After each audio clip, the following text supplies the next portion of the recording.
points made by the Supreme Court. Let's look into the points made by Supreme Court. So scathing. Supreme Court said the approach was lethargic.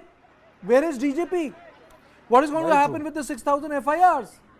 Are you going to give that to CBI? Who's going to do the basic work of putting the FIRs in different quarters?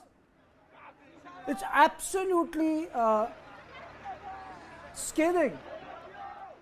Question lapses, calls for investigation, tardy. SC says complete breakdown of law and order in the state. Breakdown of constitutional machinery in the state. Ask why it took 14 days to file FIR rape This case. is the kind of question, Kartikeya, we have been raising ever since that video became public. अरे बात क्या नहीं खत्म होती और देखिए court ने क्या बोला है.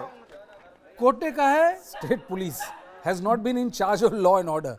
I mean, there are statements of women saying that the policemen handed over them to the mob. Have those policemen been interrogated? Has DGP inquired? What is the DGP doing? It is his duty. So there need to be a mechanism to bifurcate 6,500 FIRs because the CBI cannot be burdened with 6,500. Otherwise, it will result in breakdown of CBI mechanism also. Mind-boggling. State police is incapable of investigation. They have lost control. There is absolutely no law and order. I mean, so you can't go more scathing than this. You can't go more scathing than this. it was a very damning indictment of the And these are the state visuals. police. Very damning indictment. These are not old visuals. 31st of July. The visuals 31st of July. Observations 2 p.m. post Tuesday. First play out those 2 bites of the 2 advocates, both sides of the story. Then I'm going to introduce my guest, Dr. Ramananda Singh and Dr. Thongkholal Haokip. It has asked the Director General of Police of Manipur to remain present on the next date of hearing because the court was hearing the state side and the Solicitor General has filed a brief rejoinder and the explanation regarding the FIRs, that total how much FIRs have been registered, what action has been taken. But the court was not satisfied regarding the arrest made, regarding the total number of exact FIRs related to the sexual harassment cases, what action has been done, why they were not registered promptly, why there was inaction on the part of police. So upon all these queries, court has ordered that the Director General of Police of Manipur State shall remain present on the next date of hearing. In continuation of yesterday's hearing, today a report has been filed by the concerned authority which has not been shared with us because there was something which the authority didn't want to disclose, the names and everything. But so far what has happened in the court today is 11 cases have been segregated which deals with crime against women, and these 11 cases have been transferred to CBI. Now, over and above that, one more case of burning of an 80-year-old woman belonging to a Meitei freedom fighter has also been added when it was pointed out by Learned Senior Counsel Mr. Jaideep Gupta. Now, 12 cases in total have been handed over to CBI now for the time being.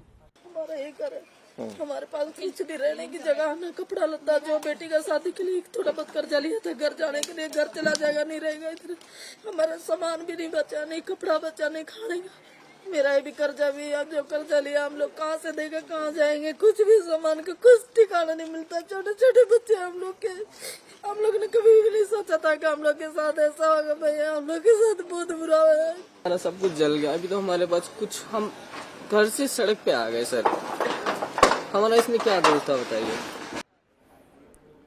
A very warm welcome to you, Mr. Singh and Mr. Haokip. A very warm welcome to you. My first question is to Mr. Haokip. Very scathing comment by the Supreme Court of India. Shouldn't heads roll? Shouldn't political heads roll? Because DGP reports to someone, he does not entertain himself in a vacuum. You know, as far as the government of Manipur is concerned, this kind of, response that the government would be submitting to the, Supreme Court would be embarrassing. I was listening online the whole proceedings, the hearing today, and I was not surprised by the comments of the Supreme Court.